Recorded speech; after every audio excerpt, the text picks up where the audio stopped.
Bine ați venit, dragilor din Zodia Săgetător, oriunde v-ați afla în această lume. Suntem din nou împreună la o nouă lectură pentru următoarea perioadă cuprinsă între 3 până pe 9 august. Așa că, dragilor, toți cei care aveți nu doar soarele, ci și luna, Venus sau poate ascendentul în Zodia Săgetător, această lectură este de asemenea și pentru voi.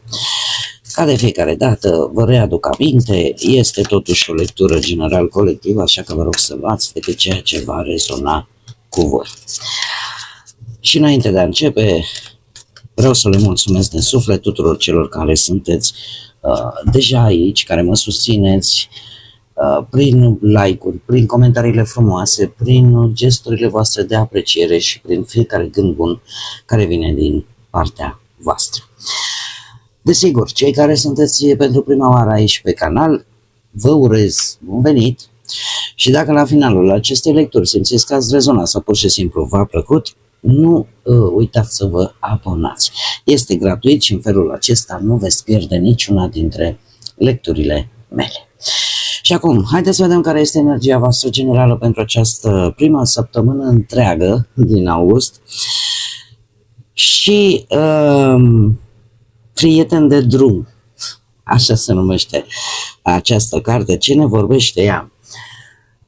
Ne vorbește de fix de acest lucru, de a nu merge singuri pe drumul pe care voi tocmai ați pornit, pe drumul vieții.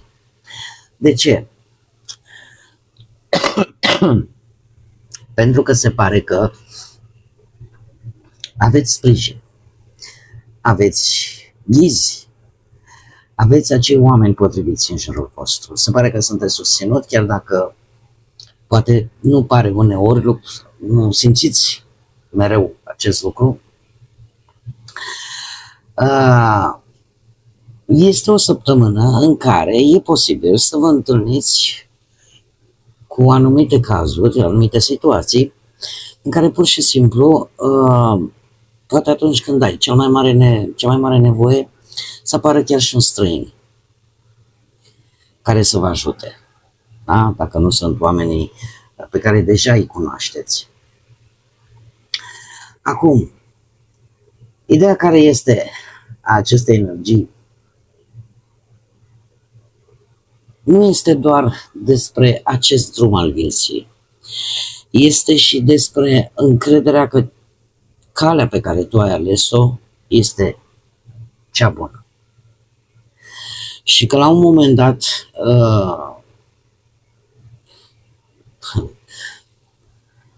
nu vreau să cum să spun eu, să insist foarte tare, dar e un adevăr. E un adevăr și nu suntem de fapt singuri niciodată.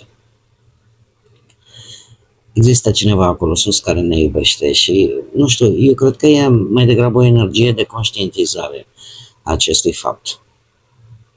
Că niciodată de fapt nu sunteți singuri și chiar dacă pe o cale, pe un drum pe care noi îl alegem și nu e întotdeauna foarte bătătorit, nu e întotdeauna foarte lin, apare la un moment dat sprijinul, îl simțim. Nu știu dacă vouă vi s-a întâmplat, dar eu trebuie să vă recunosc că mie mi s-a întâmplat să întâlnesc de-a lungul vieții, poate exact atunci când trebuia să întâlnesc cu oameni care pur și simplu și-au făcut treaba, la momentul respectiv m-au ajutat, după care parcă zici că au dispărut brusc din viața mea, adică au avut un rol precis, un rol important într-un anumit moment important. Așa că cam aceasta este energia acestei săptămâni. Haideți să vedem ce ne spune tarotul, ce vine pentru dragii mei din Săgetător pentru această săptămână, 3 până pe 9 august, atât pe plan profesional, financiar sau sentimental.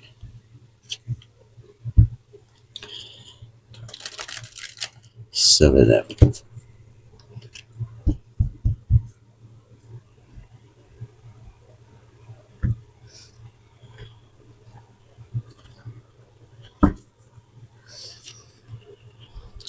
Avem un paș de cupe, zodii de apă, rac pe scorpion, un paș de spade, gemeni, balanță, vărsător, un 7 de bâte, un 5 de spade și surpriza săptămânii. Foarte interesant, atât pe plan profesional cât și financiar.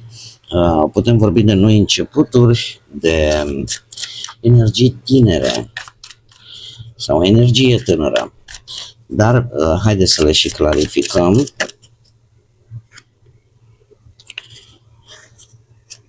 Un paș de spade. Clarificăm pașul de spade.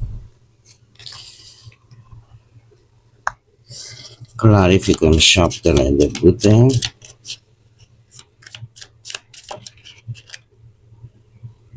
Parcă s-a întors. Nu? Mai încercăm, clarificăm 7 de bâte.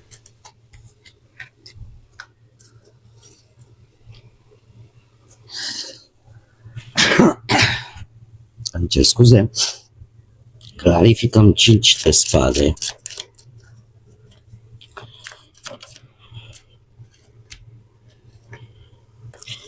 Clarificăm surpriza săptămânii. Bun. Haideți să vedem. Avem un paș de cupe pe partea asta a muncii. Un paș de cupe care îmi vorbește foarte mult, mai ales dacă voi aveți și ascendent în zodii de apă, rac pe scorpion, idei noi, foarte inspirate în ceea ce privește cariera voastră profesională, în ceea ce privește poate, nu știu, o anumită situație la locul de muncă. Aveți sugestii bune, mai ales pentru cei care lucrați în echipă, faceți propuneri inovative. De unde provine? De la un cavaler de monede. Au fost niște situații care au, sau mai bine zis, de unde vă vin aceste idei atât de bune și atât de noi și inovative și numai bune de pus în practică. Era un cavaler de monede.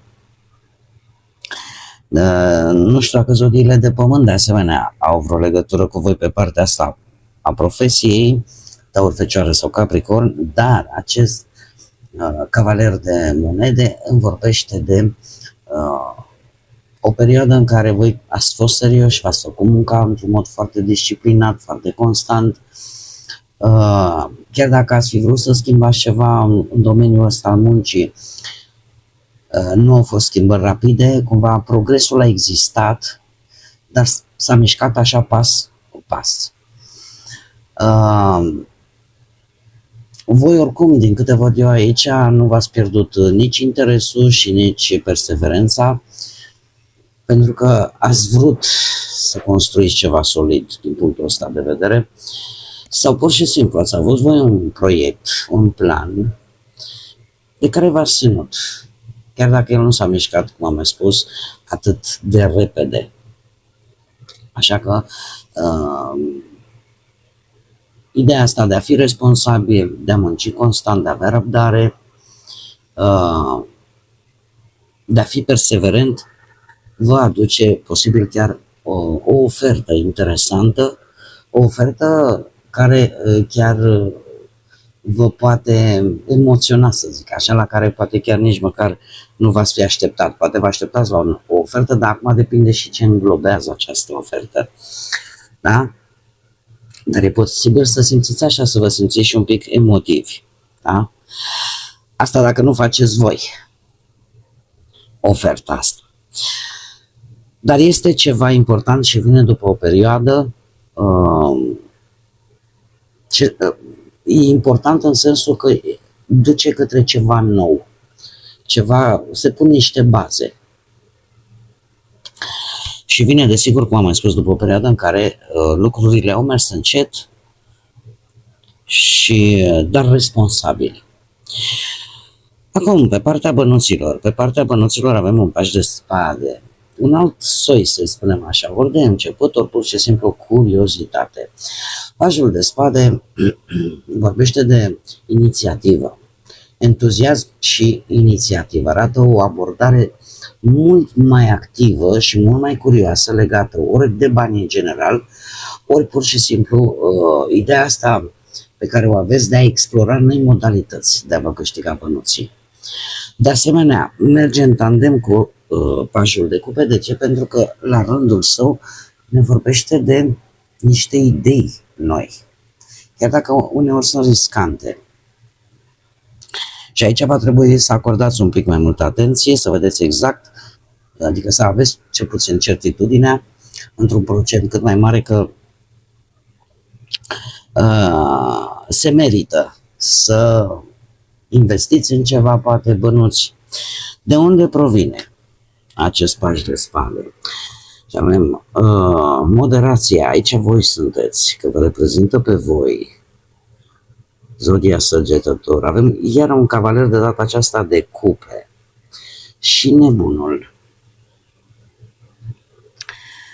Dragilor, să știți că dați dovadă și pe parte financiară,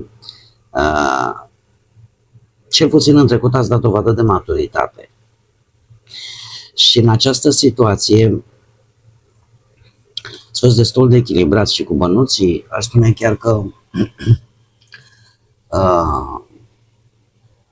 poate chiar ați reușit unii dintre voi să faceți și niște mici economii, asta fără să renunțați la anumite mici plăceri ale vieții, dar s-a pus bazele unor economii. Și cavalerul de cupe de asemenea îmi vorbește zodii de apă, Rac, Pești, Scorpion. Cavalerul de cupe e posibil ca voi să fi câștigat niște bănuți din ceva ce voi ați creat, din vânzarea poate a unor lucruri care implică arta sau care implică anumite servicii creative. Da? Cert este că v-a adus nu doar satisfacție materială, ci și satisfacție sufletească ceea ce ați făcut voi. Avem de asemenea nebunul. Nebunul reprezintă de asemenea noi începuturi, noi gânduri poate de a face bănuți. Nu știu dacă unii dintre voi au început să se gândească la a scoate niște bani, nu știu, ori din artă, nu știu, chiar și din internet, poate v-ați gândit să deschideți un canal pe internet, alții poate s-au gândit la bijuterii, de ce nu, să faceți tot soiul de bijuterii. Sunt lucruri foarte inovative, foarte creative și eu aș spune că pentru alții care nu aveți aceste veleități artistice, putem vorbi de o colaborare între voi și altcineva, o colaborare destul de neobișnuită. Și dacă ați făcut un drum recent, și poate ați întâlnit pe cineva și vă gândiți la o, nu știu, o afacere în comun, de ceva de unde să iasă bănuți. V-a stârnit ceva curiozitatea și aveți această abordare activă, curioasă, da? Să explorați așa, cum să faceți bănuți. Totuși nu vă pierdeți moderația care vă caracterizează, da? Pentru că e posibil totuși să apară și un risc, poate destul de mare, așa că planificați-vă, luați decizii bine gândite pentru a evita orice pierdere majoră de bani. Mergem mai departe, pe partea relației. Poate că de aici apare și această energie, că suportul, ajutorul este oriunde te uiți, este pretutindeni lângă tine. Asta nu înseamnă că neapărat toată lumea te va ajuta. Bine ar fi să fim așa, noi oamenii. Dar dacă apare persoana respectivă la locul potrivit, eu zic că de multe ori ne poate scoate din energii negative. Cei care vă aflați într-o relație, avem un 7 de bâte provenit de la un rege de cupe. Foarte multe zodii de apă, trebuie să vă mărturisesc, în această lectură, Rac pe Scorpion, și avem acest cavaler de cupe care ne vorbește de un echilibru la nivel emoțional. Se pare că relația voastră de ceva vreme este o relație matură, o relație echilibrată, unde se oferă sprijin, se oferă înțelegere, discuțiile voastre sunt unele destul de calme, mai ales atunci când poate unul dintre voi a trecut prin momente dificile, celălalt a venit și și-a arătat grija constantă. Toate aceste lucruri au menținut relația voastră într-o anumită armonie și chiar v-au și consolidat ca pereche. Toate acestea duc la acest 7 de bâte. Un 7 de bâte care îmi vorbește de niște teste. Vorbesc de acea situație în care, nu știu dacă unul dintre voi e un pic mai încăpățânat.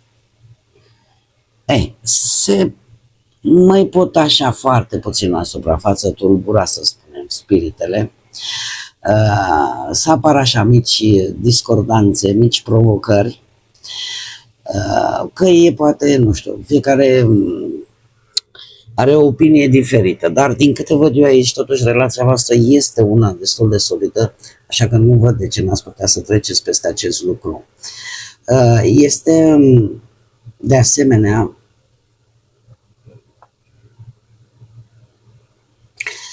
o ocazie foarte bună ca voi să vă consolidați încrederea unul în celălalt. Va apărea aici un subiect pe care voi vor apărea niște diferențe de opinie. Da? Dar, din câte văd eu, aveți o bază solidă în relația voastră, așa că nu văd, așa cum am mai spus, să nu treceți acest test. Dar e cineva aici care nu prea acceptă compromisuri, are momente așa când devine așa ca un catâr. Bun. Cei singuri avem un 5 de spade. De unde provine? De la arcanul major Steaua, zodia Vărsător. Dragii mei,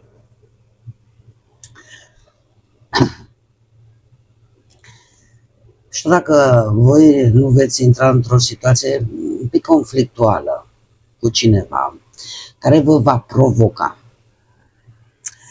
Acum, eu aș vedea mai degrabă ca o lecție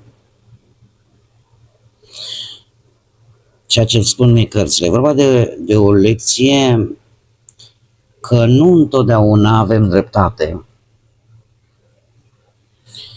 și că să insistăm pe anumite lucruri pe care din punctul nostru de vedere strict personal îl putem considera adevărul absolut. Asta poate să ducă la acest 5 de spade, să intrați în conflict foarte ușor cu anumite persoane.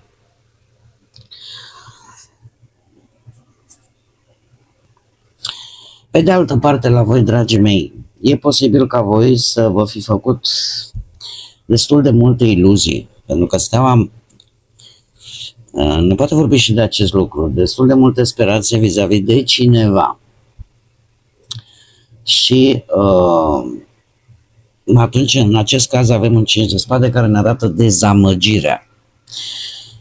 Dar în același timp și tensiunea care apare după toate aceste speranțe, toate aceste așteptări. E ceva ce vă va va crea dorința asta să credeți din nou, poate în iubire, într-o relație, dar a mers un pic mai departe această dorință. Întrucât Steaua în acest caz ne poate vorbi și de idealizarea unei persoane, idealizarea unei posibilități. Iar cum cinciul de spade practic provine din arcanul major steaua, arată că lucrurile nu ies așa cum ați fi sperat voi. Deci apare, cum am mai spus, apare o diferență de opinie. O situație în care cineva încearcă să aibă dreptate cu absolut orice preț. Indiferent că vorbim de cealaltă energie, indiferent că vorbim de voi, există acest sentiment că deși s-a câștigat cumva, parcă nu, ori voi nu vă simțiți bine, ori acea persoană nu se simte foarte în largul său. E ca și cum ai zice, ai spera la ceva frumos, dar apare o situație care vă face să înțelegeți că de multe ori nu merită să luptați pentru poate cineva, o persoană sau pentru un anumit lucru, să vă luptați cu orice preț.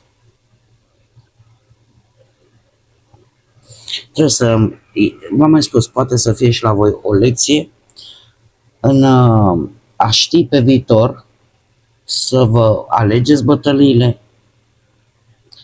să nu transformați căutarea iubirii într-o competiție cu celălalt.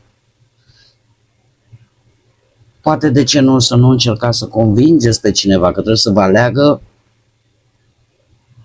sau să rămână într-o situație alături de voi în care lucrurile sunt... E ca și cum ai zice, una vorbim și alta facem. Surpriza săptămânii, vine turnul. Cine aduce un paș de monede? Interesant, foarte mulți pași în această lectură. Faptul că deja predomină pajii, asta îmi spune că e o energie repetată de informații noi, de începuturi posibile noi, de ceva nou, care se află încă în faza aia de început. Turnul, provenit din acest paș de monede, îmi poate vorbi de o veste, o propunere, ceva practic sau, nu știu, un început aparent modest care produce o schimbare mult mai mare decât părea la început. E ca și cum ai pornit de la ceva mic, ceva nevinovat, dar concret.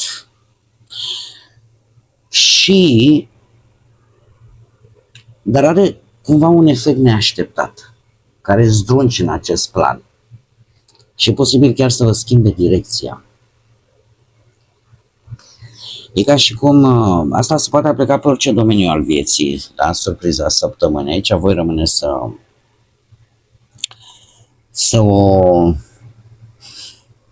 vă însușiți acolo unde considerați voi, unde simțiți voi.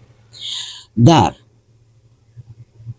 ori voi primiți o informație care vă face să spuneți, chiar nu mă așteptam la asta și va trebui să regândiți lucrurile.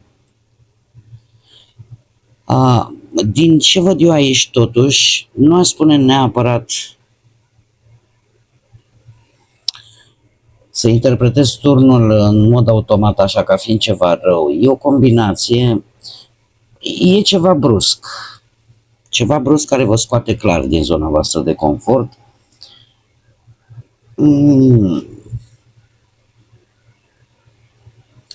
Aș tinde să cred că are legătură mai mult pe partea muncii, a banilor, o ofertă, un proiect, un act, de ce nu, un studiu.